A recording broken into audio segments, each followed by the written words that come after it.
Hello, my name is Jennifer Gavin, and as you can see, the title of my thesis is Building a Better Understanding of How Educational Professionals Engage with Systems to Support Trans Young People. So I thought it would be helpful to clarify my use of the term trans with the asterisks. So this is often used as an umbrella term to emphasize the inclusion of a range of gender identities, and it actually originates from computer science, in which the asterisk is what they call a wildcard, and it instructs the computer to search for the term trans as well as any subsequent characters. So it would pick out transgender, trans woman, trans man, transition, etc. And so it's frequently used in gender community spaces, and as I said, it emphasises the inclusion of wide-ranging gender identities. I also thought it would be helpful to give a bit of insight into how I arrived at my thesis topic. In the interest of time, I can't go into huge detail, but I previously was a secondary school teacher and I had experience of supporting trans young people in that capacity. I also chose to focus my Year 1 research project on 2 trans young people within a secondary school and 5 members of staff who were supporting them within that secondary school. And the voices of those 2 trans young people and the findings from that research did directly inform my decision around how I was going to plan and design my thesis.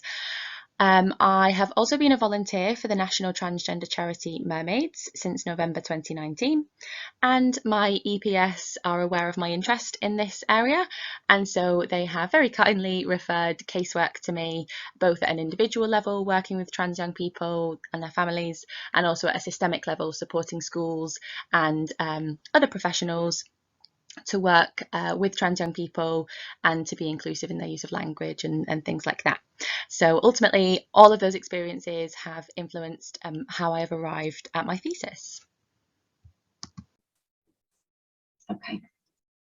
So in terms of trans young people in the UK, the number of trans young people that have been referred to GIDS at the Tavistock has increased annually, as you can see in the first table. But what was particularly interesting to me, which people in here won't be able to see because the videos are over the front, but the most recent year of data, the greatest number of referrals were for children who were aged 15, followed by 16, 14, 13, 17 and 12, which as we know are all secondary aged pupils. So what was standing out to me here was that there is an increasing population of trans young people who are situated in the UK's secondary schools who might be needing support. As we all know from Brenna, this got me thinking about how we have our trans young people who are concentrically contained in different systems. So I was thinking about these trans young people in secondary schools, and I was really interested to know what support exists for them across those different systems. So I had a little look, and some research had quite helpfully interviewed trans young people from Brenna's framework in mind, and found that in the microsystem, having positive peer relationships, supportive families, members of staff to speak to were really good forms of support. In the mesosystem, it was really important for parents and teachers to work together when a young person was transitioning. And in the exosystem, it was really important for external organisations to come into schools to deliver training and to help them with their practice. At the macrosystem, things like legislation, like the Equality Act, but also the visibility of transgender people in our society were thought to be really supportive as well. That was really interesting. I knew that there was support across those different systems, but what I didn't know was which of those educational professionals we're actually engaging with. So do schools reach out to external organisations? Do they know about the Equality Act? Do they build relationships with parents? So that was leading me to my focus really. So my first research question was exactly looking at this within the literature. So what has been reported about how educational professionals support trans young people? And what I found was that it was pretty sparse. So there is not much research looking at educational professionals supporting trans young people.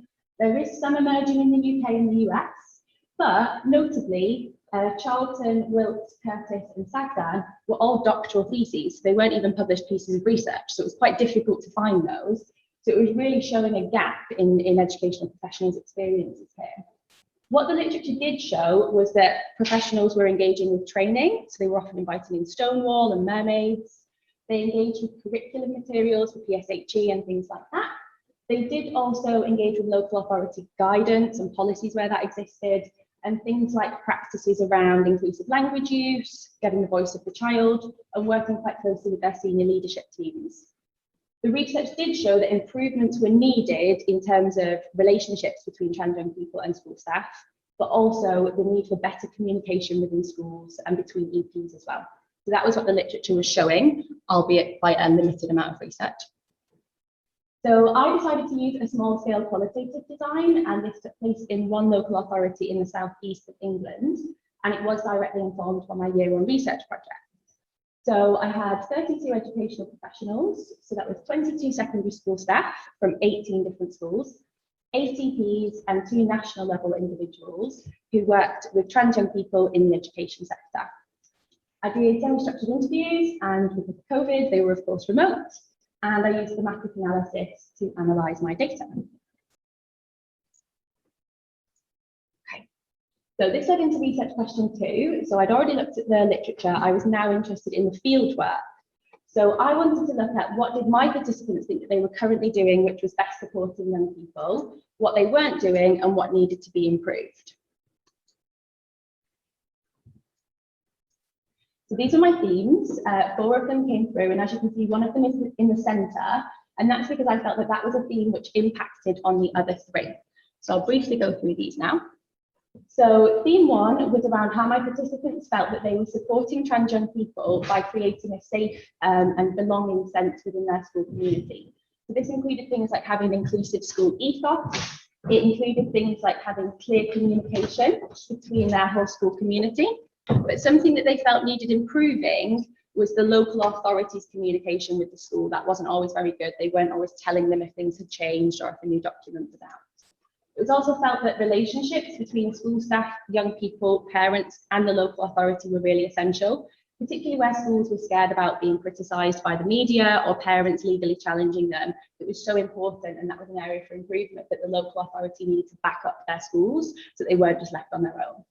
And lastly, language use, the importance of using preferred names, pronouns, non-gendered language, and for EPs, being mindful of the language you use in your reports when you're writing about a trans young person. The next theme focused on education, and the important thing I want to pull out from this is that my participants felt that education was bi-directional. So they were educating the young people about trans rights, but the trans young people were also educating them because they were often quite well informed about current affairs and what was going on for trans people. In terms of the curriculum, members of staff spoke about engaging with PSHE curriculum resources, but an area for improvement was that sometimes they weren't appropriately differentiated for trans young people who have special educational needs. So one special school I worked with spoke about mermaids having fantastic resources, but their children had language and processing difficulties, so they couldn't actually access them, which was a problem. External sources of engagement included getting charities, internet groups, or the media to inform their planning and their education. And for teachers, they spoke heavily about how they've been engaged in training, as did EPs. Lots of EPs said that they had some form of trans input on their training. But an area for improvement was teacher training courses often do not include any input about trans support. Okay, the next one's around prioritising the voices of trans young people. And to sum this one up, essentially what was coming through was that as professionals, we always have to listen to the voices of the parents, the voices of the members of staff and the young person, but we should always prioritise the trans young person. So particularly where parents might not be agreeing with the child's transition, our job as educational professionals, and something that my participants felt they were doing very well, was listening to the young person over the parents and the teachers sometimes. Of course, taking the adults' views into account is so essential, but it was always important to prioritise the trans young person as the main stakeholder. An area for improvement from the EPs was that sometimes when trying to gain the voices of trans young people, they might have quite significant SEMH needs, so they might feel unable to contribute. So it was around developing how we allow those trans young people to contribute to EHCPs and SLA work that we might be doing with them. And then lastly, system readiness to change. This is my overarching theme. And the reason I identified this as impacting on the others was actually through a conversation with a qualified EP who had experience with trans research. And we were talking about how my findings showed that members of staff were quite fearful or felt ill-equipped to support trans young people. And we thought this had similarities to the concept of readiness to change, which we often apply in cognitive behavioural work. And how the individuals in my research often spoke about how they were really raring and ready to go to support trans young people, but they didn't have access to resources because they were all in London. or they didn't have the money to buy in the stuff they wanted. But even more interestingly, they also spoke about their organisation and how you might be ready as a teacher to go and support trans young people. But if your school's senior leadership team say no, then that's vetoed. Or in the faith schools that I interviewed, their diocese often controlled what they could teach through the curriculum. So there were obviously barriers. You as an individual could be ready to change your education, you could be ready to prioritise the voices of trans young people, and you could be ready to create a safe and belonging environment. But if your SLT, your diocese or your colleagues disagreed, that essentially vetoed your ability to do that. So we thought that was quite interesting. Okay, so this is the last bit now. So my final research question, I was comparing what my research showed with the literature. And the key differences were that I had applied this system readiness to change, which previously hasn't really been applied much in education. And I also identified a few areas for improvement that the literature hadn't picked up on. So things like prioritising SEMH needs when you're obtaining voices of young people, but also in terms of differentiating trans material for those with special educational needs. In terms of my implications of this research, what I'm advocating for is when EPs are going into schools to help them with trans support, which is quite an emerging area at the moment, it's really important to ascertain where that school is in their readiness to change their support.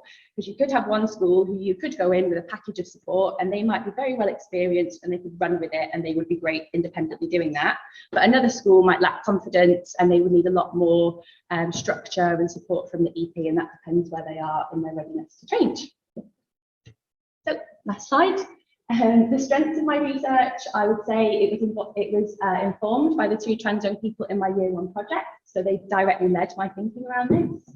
I did get quite a good sample of 32 educational professionals, and that included faith schools, special schools, private schools, selective and single-sex schools as well. And I invited my participants to discuss the themes with me, which was super helpful in reframing how I perhaps had conceptualised what they said. And they sometimes said, actually, I didn't mean that, I meant this. So that was really helpful. In terms of my limitations, due to my sampling method, it may well have been a biased sample because schools who were more confident were probably more likely to be willing to participate in my research. And the fact that I worked in the local authority, the members of staff were aware of that, so that might have influenced what they said about the local authority and their support. And then lastly, obviously due to COVID, these were all done remotely, so I didn't get to meet my participants, which I do think could have created a few barriers. That was a whistle-stop tour with a few technology issues, but if anyone has any questions, thank you for listening.